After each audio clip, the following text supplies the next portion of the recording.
डिंडोशी और national park की area में बड़े पैमाने यानी 30,000 से ज्यादा आदिवासी और अन्य समाज के लोग रहते हैं और सरकार की तरफ से उन्हें संरक्षण दिया हुआ है।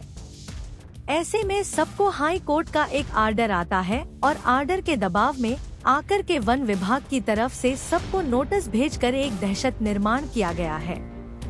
ऐसा कहा गया है कि वन विभाग सभी का घर तोड़ने वाले हैं, तो मैं वहां रहने वालों से निवेदन करना चाहता हूं कि वे इस अफवाह फैलाने वालों के बातों में मत आए। आपका कोई घर टूटने नहीं जा रहा है। हाँ, दुकानों को तोड़ने का आर्डर आया है। अभी घरों का सर्वे हो रहा है। आने वाले समय में दुकानों पर तोड़क कार्यवाही हो सकती है, लेकिन किसी के घरों पर नहीं। जिनके पास सारे सबूत है और जिन्होंने 7,000 रुपए भरे हैं उनके खिलाफ कोई एक्शन नहीं होगा। जिनके पास राशन कार्ड है उनके खिलाफ भी कोई एक्शन नहीं होगा। आज जो 2011 के बाद खासकर कोविड के दरमियान जिसने घर बनाया है उनके खिलाफ एक्शन हो सकता है, लेकिन उनके पास भी अगर कोई पुराना पहले का पुरावा है उन पर कोई कार्यवाही नहीं होगी। आप लोग किसी माफिया के बहकावे में न आएं और कोई बचाने के लिए पैसा मांगे तो भी न दे। डिंडोशी विभाग और पूरे नेशनल पार्क के परिसर में बड़े पैमाने पर मेरे ख्याल से 30,000 से ज्यादा लोग रहते हैं, फैमिली रहते हैं। यहाँ पर आदिवासी समाज के लोग रहते हैं, गैर आदिवासी लोग रहते हैं।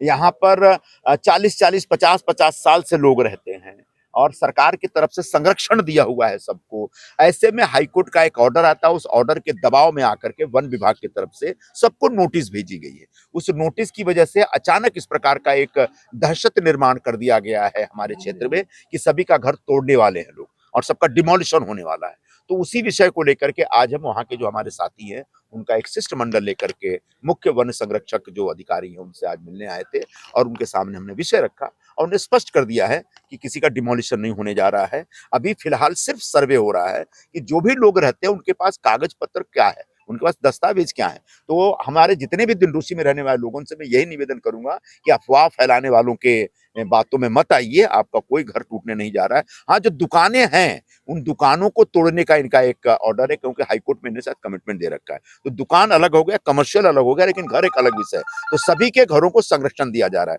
जिन्होंने 7,000 रुपए भर करके पावती लिए हाथ में उनके खिलाफ कोई एक्शन नहीं होगा। जिनके पास राशन कार्ड है उनके खिलाफ कोई एक्शन नहीं होगा। हाँ, जो 2011 के बाद खासकर कोविड के दरमियान जिनने घर बनाया है उनके खिलाफ एक्शन हो सकता है, लेकिन उनके पास भी अगर कोई पुरावा पहले का है तो उस पुरावा के आधार पर, सबूत के आधार पर वो भी बच सकते हैं। फिलहाल डिमोलिशन की कोई ऐसी स्थिति नहीं है और लोगों को जो डराया धमकाया जा रहा है इस चक्कर में, वहां पर तो बड़े बड़े माफिया हैं, कोई बीज माफिया है, कोई पानी माफिया। इसी में लोगों का घर बचाने के लिए लोगों से पैसा वसूलना भी शुरू कर देंगे सब।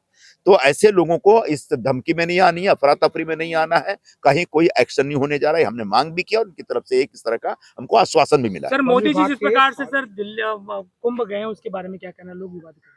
बहुत अच्छी बात है। अब मोदी जी ने आज जो कुंभ में स्नान किया है वो आज का पवित्र दिन है। उस पवित्र दिन का फायदा उठाते हुए, उसका संधि लेते हुए उन्होंने स्नान किया है। भगवान करे उनको इस कुंभ स्नान से बहुत आशीर्वाद प्राप्त हो और जो देश का नेतृत्व कर रहे हैं उस नेतृत्व करने में उनको और भी कामयाबी मिले और हिंदुस्तान को हर क्षेत्र में सफलता प्राप्त कराने में उनको कामयाबी मिले। सर, दिल्ली में वोटिंग है जिस प्रकार से कांग्रेस कहीं ना कहीं पिछड़ी हुई दिखाई दे रही है, क्या कहना है? दिल्ली में वोटिंग चालू है जिस प्रकार दिल्ली के इलेक्शन को किस तरीके से देखते हैं?